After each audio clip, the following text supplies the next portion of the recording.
Good day, everybody. Welcome to another episode of Classic Car Podcasts here on Rana's Radar. Now, today I have a very special guest with me, a well known author and writer here in the gearheads world. Jerry Heasley will be joining us, and I'm pretty excited because Jerry has been around cars and writing about classics for many, many years. And not only that, but he has an awesome YouTube channel on barn finds. So that is just tops it off. I had to get him here. I had to ask him all the questions that I have and talk about the awesome videos and the awesome finds that he's gotten over the years. Jerry will be joining us shortly, and it's going to be a lot of fun to see what some of the classics that he's found in these very, very old barns. Okay, everybody. So as I mentioned, I have Jerry Heasley here with me today. Thank you so much, Jerry, for coming on Rana's Radar. Much appreciated. So welcome. Yeah, well, thanks for the interest. I have a lot to say if you want to hear it. So, I do want to hear it. You have a lot to say because, as I mentioned just then to my viewers, great author. You've got so many published books, thousands and thousands of articles. So you know, with the people that is in my circle, they need to find out about Jerry Heasley. You know, we're going to get to your channel as well, but people out there who know you, I want them to know who you are, what you've done, because it's absolutely fascinating. You're an amazing writer, Jerry. Tell us. well, thank you. Yeah. So, what do you want to know first? Well, I've been looking through some of the stuff, and you've been doing this for many years. How long have you been writing for? I hate to say, but since about 1980 is, 1980. I did a little bit before then. Actually, I did two books before then. One was what I call the dumbest book you could ever write, which was just I was fascinated with how many of certain cars were built, like how many 55 Thunderbirds were built, how many Camaro Z28s, and there was no resource for it. So I went out to gather up all the production figures for cars by make, model, and body style. And it took me a couple, 3 years, and I came up with a pretty good body of information. Like the post-war Ford figures had never been tabulated, and I Hmm. got Ford to tabulate them. It cost $2,500 to do that. It was a lot of money in those days. And so I published this book, and instead of just doing all Ford, I did from 1900 all makes. I wanted every make in there, and that was just too big. But it was a pretty good book. And when it came out, I remember seeing it at a swap meet for sale. And so I walk over there, I was just pumping gas at the time. And because I wanted to, do this career. And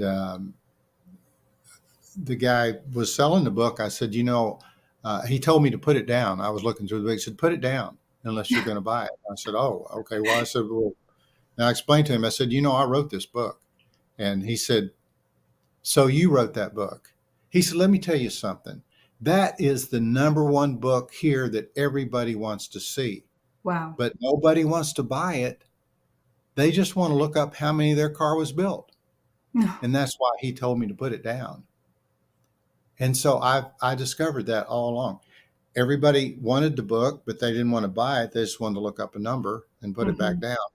And then after I released the Ford figures, everybody just stole them, Yeah. which I should have booby trapped them where you had fake cars in there. And then I said, aha. But that's how Rand McNally and those map makers do it. They put fake towns in there so nobody steals their map. And I didn't do that. And so that book, I had so many people help me with it, and they all wanted a free book. Yeah. I was making $2 an hour. A minimum wage was $3.50, so I'm making $2 an hour, and I couldn't afford this book. So I decided to write a regular book on the Ford Mustang. Oh, So I write yes. this book on the Ford Mustang, on the first generation cars, and the royalty schedule. I don't care how many of those books you sold, you couldn't make any money. I mean, the way it was written, um, some books I would make 3 cents on, if they were foreign sales or whatnot. And I thought, well, I just wanted to do a book, but I kind of thought, and so I figured out that, you have to beware of publishers because Yeah, they get you for cheap, and you work hard, and you know. 100%. I briefly looked at that book. You sent me a video, and the thing that I appreciated about this book, honestly, so it's the Ford Mustang 1964 up until 73, is as someone who's learning about the automotive world, and as you can see, I'd like to read and learn as much as I can, especially when I'm out there in the car events. The thing that I appreciated is it was written in so much details, but it was written so clearly and concisely that any person who was to open it up, it was almost like a novel where you just wanted to keep reading and reading. So you sent me a small video, and I want to share that with everybody. And even just looking through the video and reading it, I wanted to read more. And I like that. I liked your style of writing there, Jerry, because it wasn't your usual gearhead talk, if I can say it, in terms or terminology that not everybody can understand. So I really like that. Let's see if I can bring that up, because that was good. Yeah, here we go. The Ford Mustang.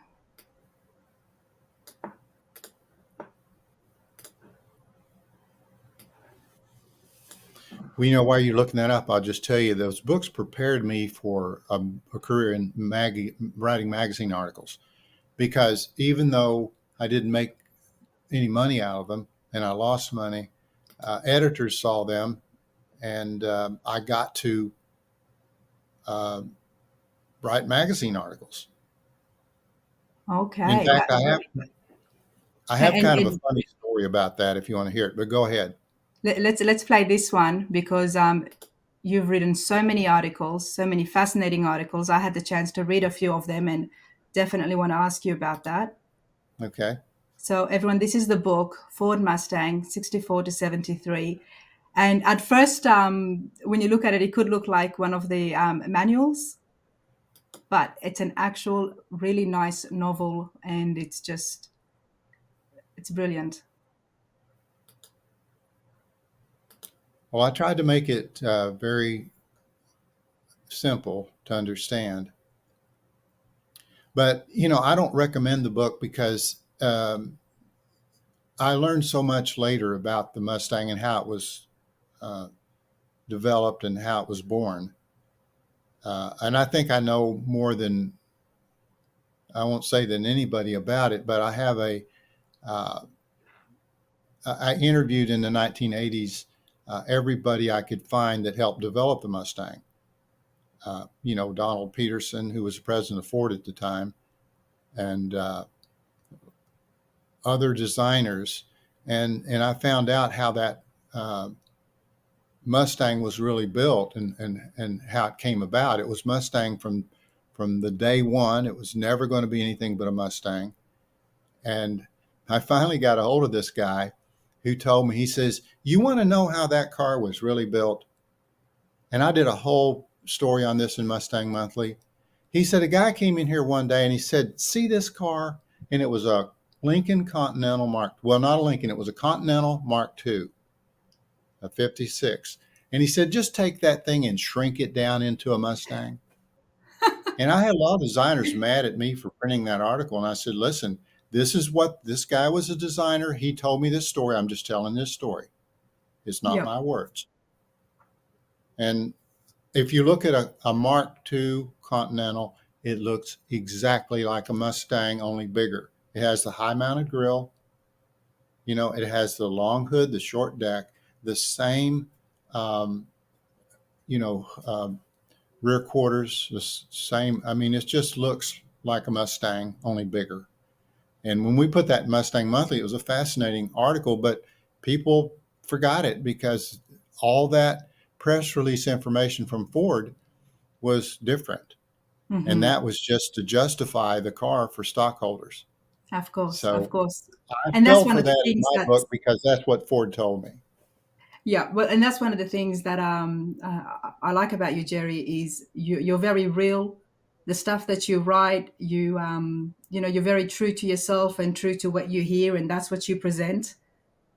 And often with writers, and especially with the 6,000 articles, that's a lot, from Hot Rod Magazine to the Mustang magazines. These are big productions, and you've always just kept your own style and written in your own words and not been persuaded.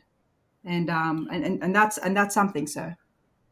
Well, I'm glad you picked up on that because that's what I always tried to do. And I started out with general interest magazines, thought I could make a living with those, writing magazine articles. And it was so hard to get in there. Like, I mean, one of my early magazines I worked for, it was the National Enquirer, and they would fly me into Lantana and teach me more about how to write. They would take their top stringers in, but it was still hard to make a living.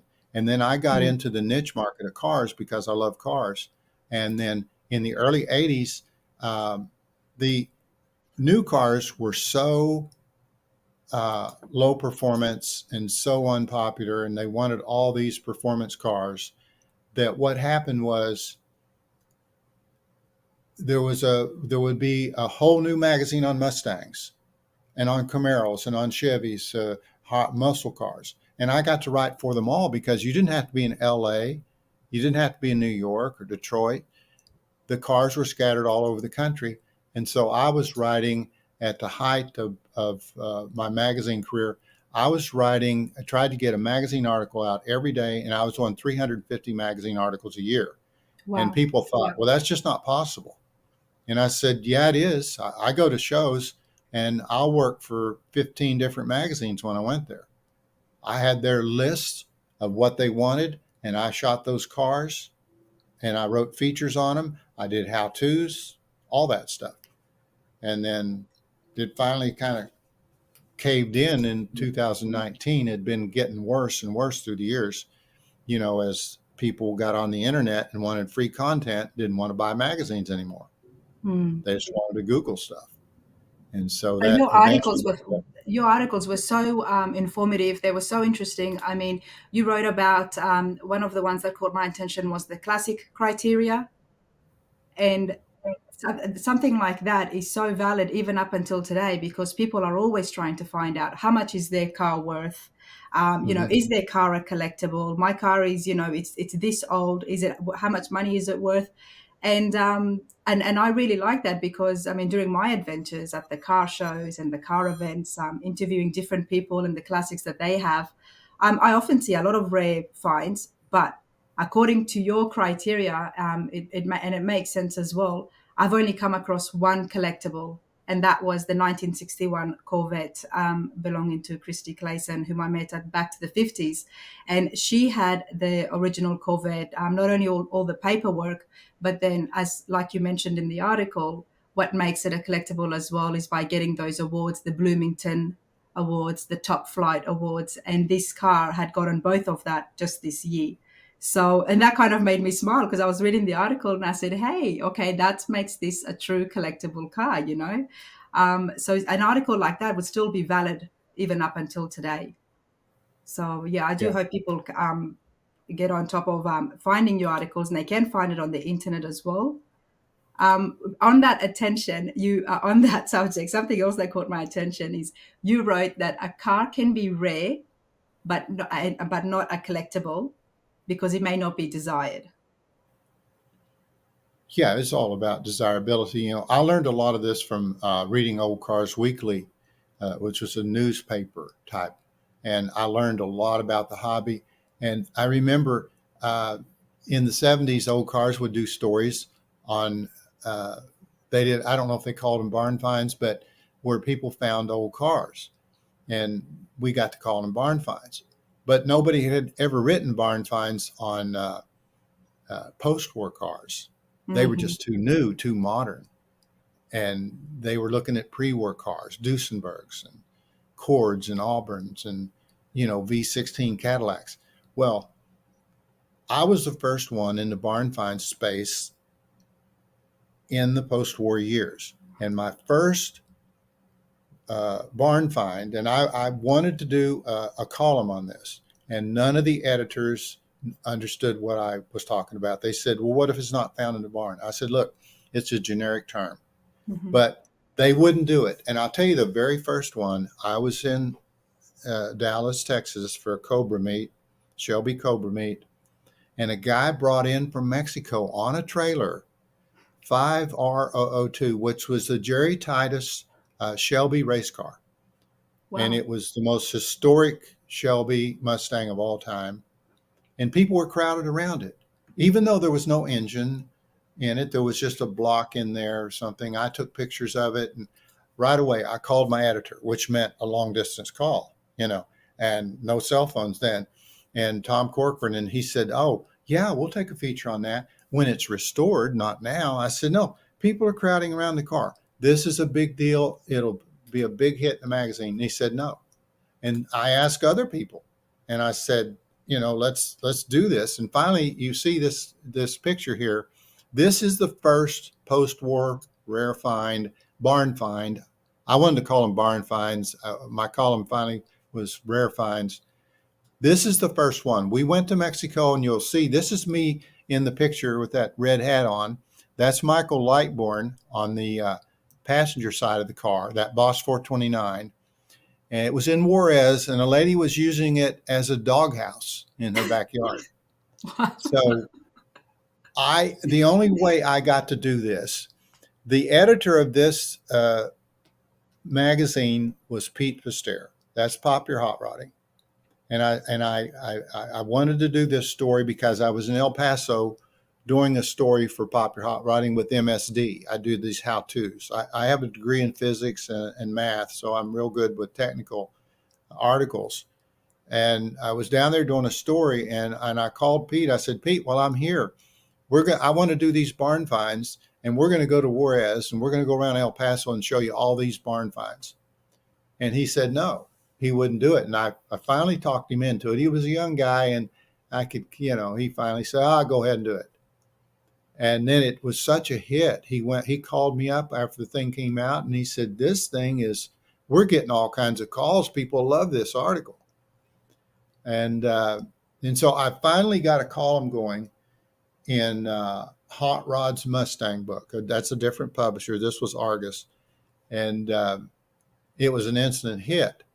So that was a monthly column. And then it went to monthly in 4 different magazines. It was in Muscle Cars. It was in High Performance Pontiac. I can't remember the first 4. I know it was over a period of 2 or 3 years, but I had 4 magazines where I was doing a barn find every month, but I asked readers to send me pictures of what they had found. And it was so popular. So I've done 800 or 900 of the barn finds, and then I moved it into YouTube in 2018. And so people wanted, "How do you find these cars?" They're saying, "How do you find all these barn finds?" I said, "It's not me, it's my readers." And then I developed a clientele of readers that would, for years ago, I just did a barn find, one of the best barn finds in history, just 2 weeks ago in Nebraska, a real GT 500 Shelby, a 67 in the barn since 81. And I went and did that story. Why? Because a reader from back in the day that I'd flown out to Missouri and done his barn find, he called me and he said, "I thought of you. I found this Shelby." And I said, "Well, do you want the car? Are you buying it?" He said, "No." I said, "That's the car I've been wanting. It's a 67. He said, "I know. That's why I called you. Come out and get it." And what a treat. I finally got to buy one of those. On 800 or 900 of those and never got to buy one. And I finally got to buy that car. And that'll be on YouTube, and it will be in Hot Rod Magazine, because my column on barn finds now, we do it in Hot Rod, but I always go out and see the car. Well, let's put a picture up of what the car is so people get an idea of it. And then I'm going to put a picture of what you found, because it's in pretty good nick. That's what it's going to look like. Yeah. Yeah. When it's restored. And I did this is a red car with inboards. Now that's not it. That's the Shelby. That's the Jerry Titus Shelby found in Mexico. I didn't send you a picture of the barn find because I didn't want it to give it away right away. Oh, fair enough. I'm sorry. But that is the most exciting, one of the most exciting barn finds in the history of barn finds is that picture you just showed. That is a picture of the Jerry Titus R model that was in Mexico at the time. That's how they found the car. And it was down around Monterey, I believe, because, you know, a lot of the race cars, after they finished their racing days in the States, would go to Mexico Yeah. and race in another class. And But so that, a lot of the muscle cars ended up in Mexico, especially during the time when gas prices hit the roof. A lot of these cars ended up there and then just sat for years and years and years until you started discovering some of them. yeah, a lot of them wound up in Mexico, they say. Um, I don't know. That sounds like a good story. And I know it did happen that the cars were in the early 70s, the gas prices went up, but in Mhm. Mexico, the gas was still, I guess, a decent price. That I don't know how many, I don't have statistics on that. I mean, I'm hard to talk into saying something unless I have absolute Unless you proof. know it, yeah. I do know that they did go across the border. I don't think it was just because of gas. Excuse me, I need to get a drink of water. Oh, go for it. One I've second. got some too. Take your time.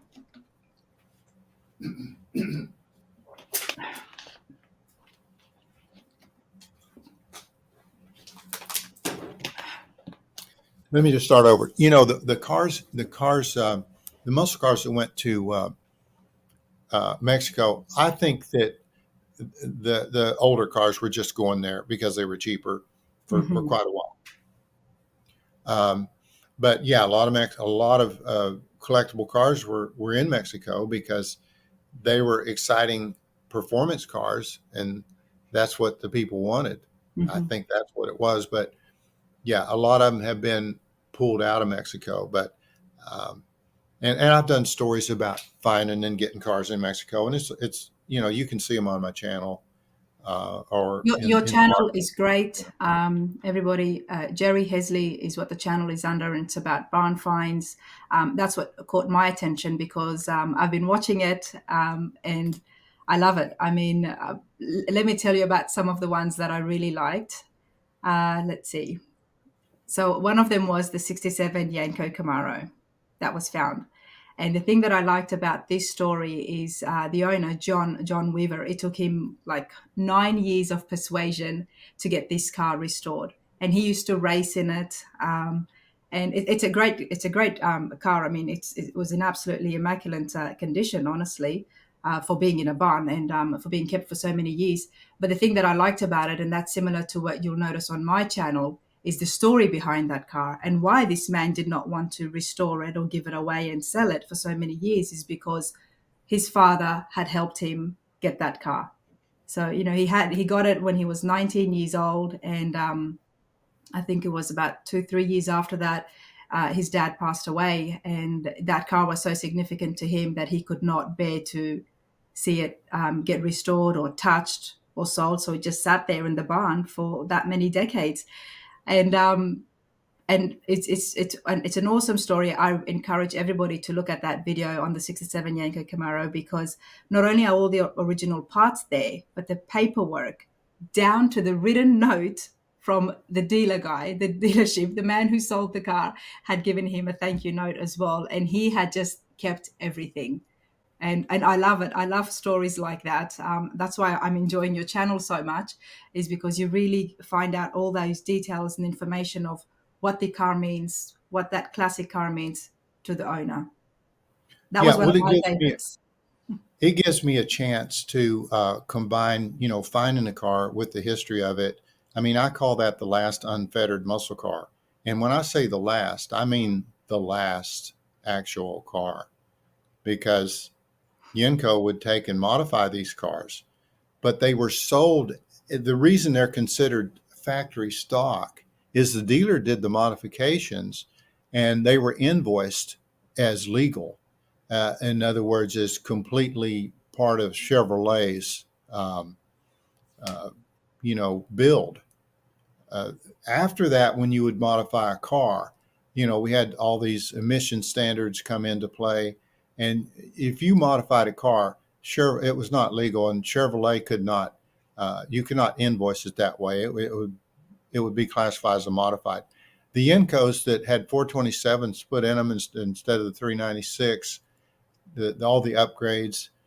When you bought the car, your invoice from Chevrolet at the dealer had all that equipment on there, so it's considered stock, and that's why they're really valuable.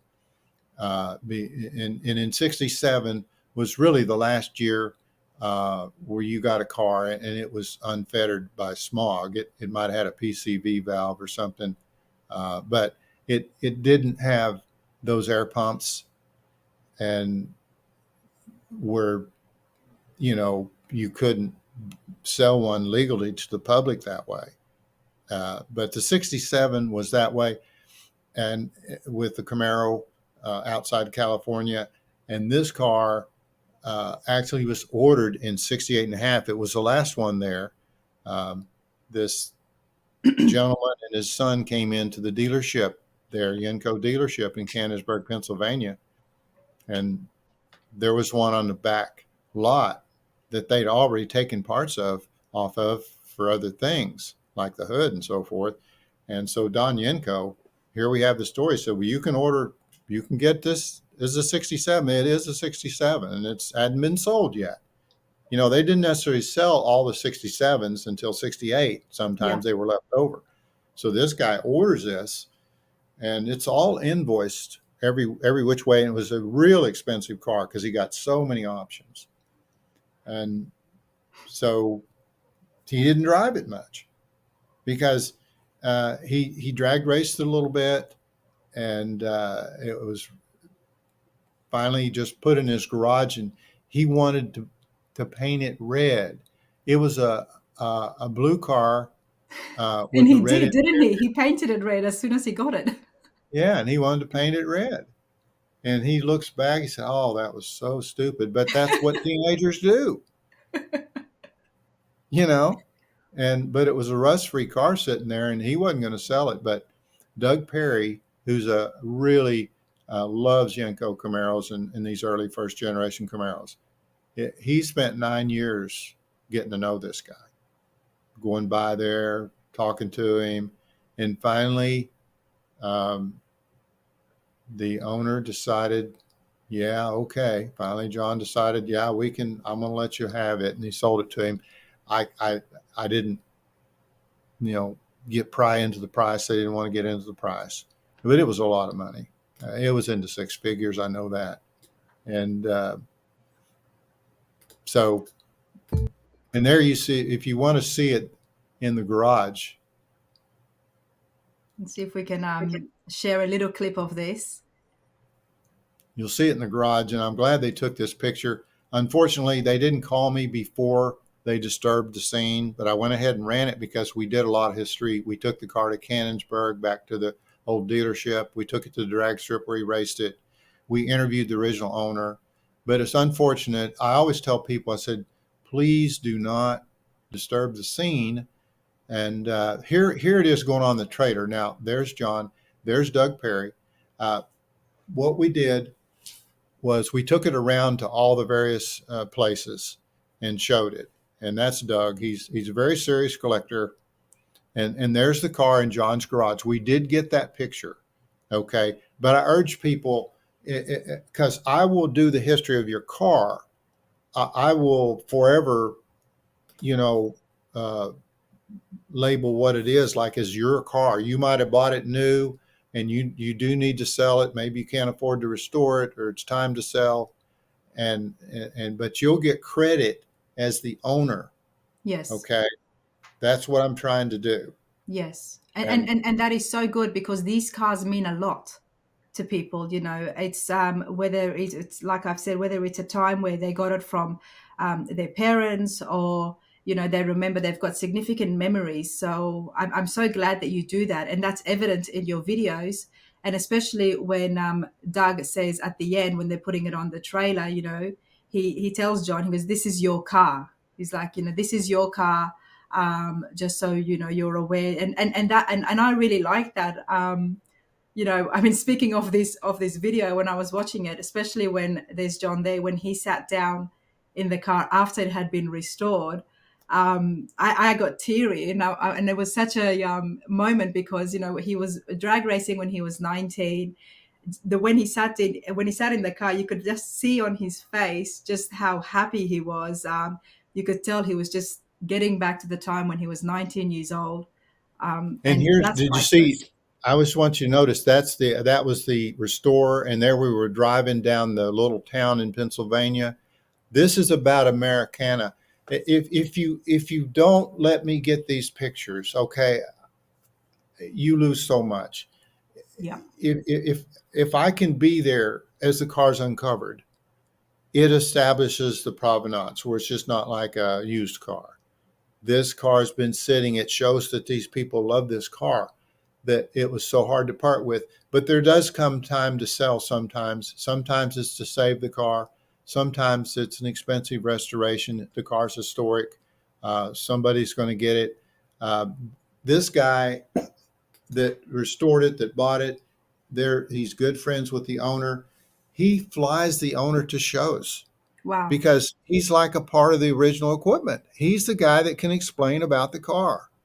And people love to talk to the original owner. And we Yes. just did that with a 66 Chevelle, my latest video. The people got the car running, left the patina on it, took it to the show. It was a hit of the show. Let the original owner and his wife drive it. So, I mean, I go out and do this. I have no sponsorship. I pay for everything. Um, I have a passion for it, but often I write a story in hot rod. And my barn finds are true barn finds in the sense, uh, they're nothing's made up here, No. nothing's manufactured. I want this. I'm in search of the story. Okay, I'm there trying to get the story, and I interview people. And if I've often here's a good. I just want to make this point. If a TV crew gets there with their big cameras and everything, to me they distort the story. You see, it's a good thing the way that this media journalism has been evolving is that somebody like me can go in and do the filming with a GoPro camera, with an action camera. And yeah, I'm not fuzzing the background, with a professional camera, but this is content. And I tell people when I'm filming, I said, look, don't worry about what you say. Just be natural because I'm going to let you watch this video before it goes online. Hmm. You're going to watch it. If you don't like it, it's not going up there. I'll take the hit. I won't run it. Or if you want something changed, because this is your story. This is not the National Enquirer. I'm trying to tell a good story Yeah. so that when it goes up, you like it. It's accurate. I don't want any mistakes. So my camera is not going to distort the story. And I told this to Discovery. They're part of a Motor Trend Group that I work for. I mean, I'm a W-2 employee of Motor Trend Group, and that's why I do stories in hot rod. And they like this stuff because I get millions of views. So I told one person there, I said, look, I'll do a show for Discovery, but I'm not going to do it if you bring. I don't want your cameras following me. Let me do it. This is a one camera deal where we do not distort. Exactly. It's all about distorting the real story because people, they start talking different. I have some people, I 100%. say, look, Honestly, don't, Jerry. this is nothing. This is just a little camera. Look, there's nothing pointing at you, and you're going to watch it, and you're going to get it. So, Exactly. And that's why I mean I relate to you because like yourself, I'm a one-man show. I mean, obviously you're by choice. I'm still very new here. But the thing that I like about it is people feel comfortable. People are able to be more relaxed. I mean, recently I was at Good Guys and the organizers there, great people, they were kind enough to give me a media pass. And um, in the past events, I haven't had a media pass. And this time when I had it, I didn't use it much. And it got to the point where, because I like to go into the crowds and walk around with my camera and just walk up to people and ask them about their cars and ask them who they are, what do they do and where their passion for classics comes from. And I just didn't feel comfortable having a media badge on me. I actually just took it off and tucked it into my pocket because I was like, no, I said, I'm here because I want to be here. I'm actually interested in finding out those stories. I want to know, who is this person? Why has he chosen this 32 two-door sedan as opposed to any other classic? So, I appreciate that, because that's what you do as well. You take a big crew in with you, and you start telling people where to stand and what to say. It takes Mhm. away, it takes the essence away from the story, from what's happening, because these people are not actors. These people are not there to show themselves or show their car. They're there to tell their story, and they're not going to be able to do that if they don't feel comfortable or natural. That is well said.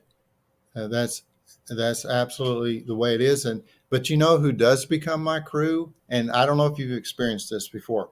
Who does become my crew are the car people that own the cars, and the people, their friends around there. They start helping.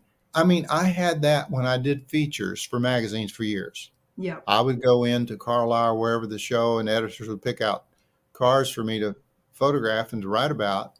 And I'm one person, but they would move things around, move the Yep. car. It's the same way with this video. I come Yep. in to do it. I mean, we did that Chevelle, and there's one of the friends of the owner, the guy that bought it. Uh, he has a drone. He said, "Can I shoot a few drone pictures for you?"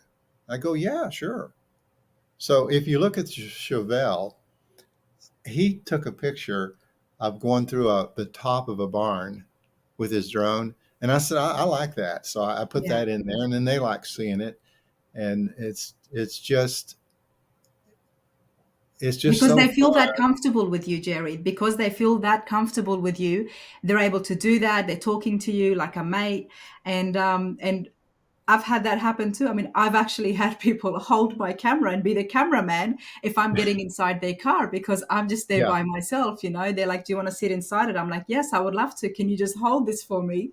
And they end up becoming a cameraman for me at times. So, and I love that, because they feel that comfortable with you to let you inside their home, inside their space. And that nobody would be able to be that comfortable with a camera crew with Well, yeah. big And cameras. you probably heard this too. Like I've had people say, "Oh, well, that's not real. He put dust on that car." I'm going, "What?" I mean, this is, I can't make this up. I mean, Mark Twain was the writer that said, truth is stranger than fiction.